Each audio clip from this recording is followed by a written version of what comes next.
going on, everybody? Welcome back to the 31 Days of Horror. I am your host, Mood616, and thank you once again for stopping in, guys. Yes, day 12 here on the 31 Days of Horror Volume 5, and it is Saturday, so we're going to take it right back to the 1960s, specifically 1964, with a film I've actually never seen before. I've always wanted to check this one out since Kino released it on the Kino Classics line, and just took me till now to finally pick it up, but I'm glad I did. And it's a film called The Ghost of Sierra de Cobre.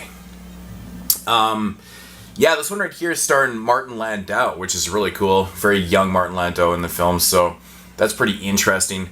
Kind of a little bit of a backstory of this film. This movie actually started out as a TV pilot. They shot this TV pilot. It was originally titled The Haunting. It was never picked up, which, was like 55 minutes long. The pilot was never picked up by network television, so they went ahead and just shot some more footage and turned it into a movie and renamed it The Ghost of Sierra de Cobre. The cool thing about this release is it actually has the pilot cut on here called The Haunting, which I didn't watch. I just watched the full-length film, but essentially what the synopsis of the movie is, basically it follows our main character, played by Martin Landau. He's an architect who dabbles in investigating the supernatural, the paranormal world and stuff like that. He's very interested in that. One day he receives a call from a wealthy wife. She's married to this really wealthy man, and because what has happened is her husband's mother had passed away about a year before, and she was very, very scared to death. In fact, petrified.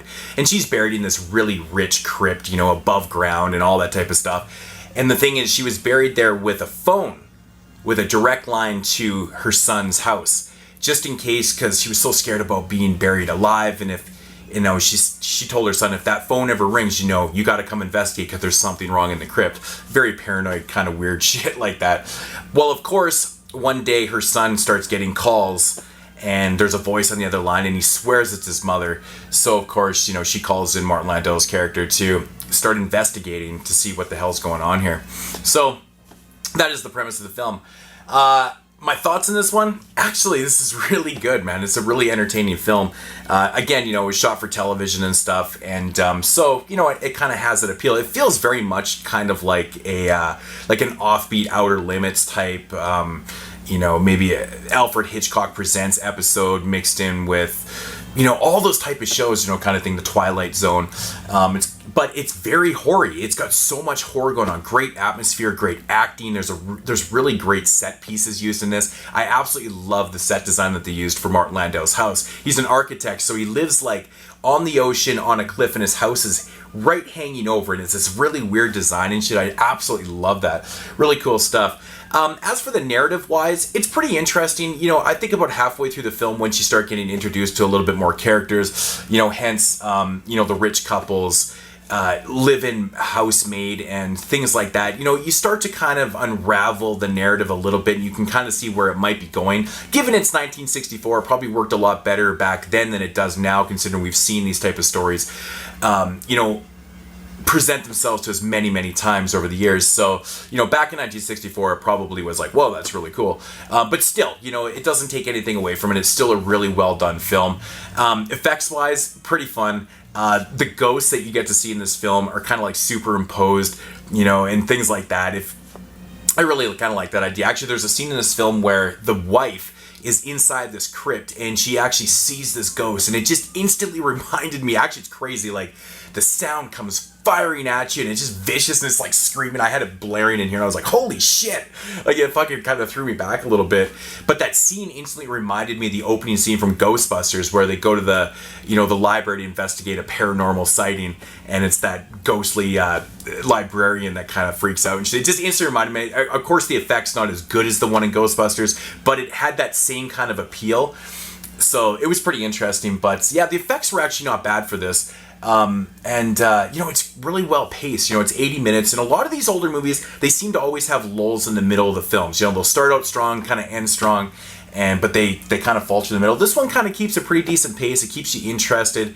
There's not a lot of characters in the movie. There's only like 7 or 8 total characters, so you kind of and kind of start to unravel things yourself a little bit. But I do like where the narrative goes. There is a backstory to, the actual ghost of Sierra de Cobre. It's, it's a place where these missionaries stayed and things like that, and there was a murder there and stuff. But I'm not going to get really into that because it's kind of getting into spoiler territory and things like that. So, but I'll let you guys figure that out if you want to check this movie out after this review. But yeah, very typical type 60s ghostly type film. It gets to the end and there's a big explanation for it and stuff. It's kind of like, it's almost like a giallo in a sense, right? At the end of giallos, there's always somebody that just gives the whole explanation after you've watched a bunch of things. But, that's very 60s filmmaking. Of course, shot in black and white. It looks beautiful. The cinematography is amazing in this. Like I said, set pieces are awesome.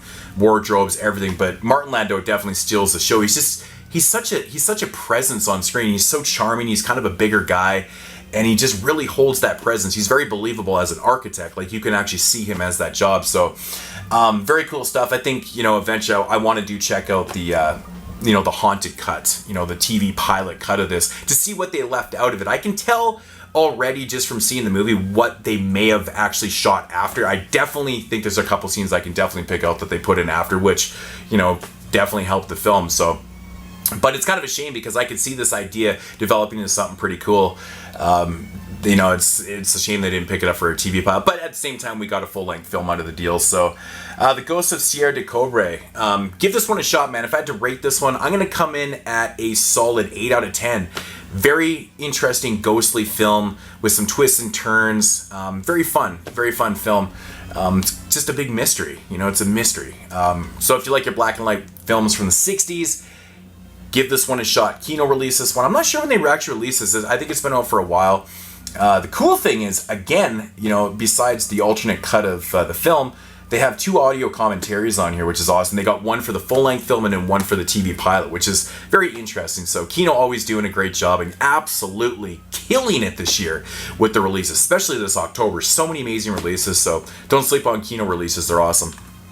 So that is going to do it here for day 12, guys. I will check you tomorrow, day 13. Again, no idea what I'm doing, but I'll check you then. And as usual,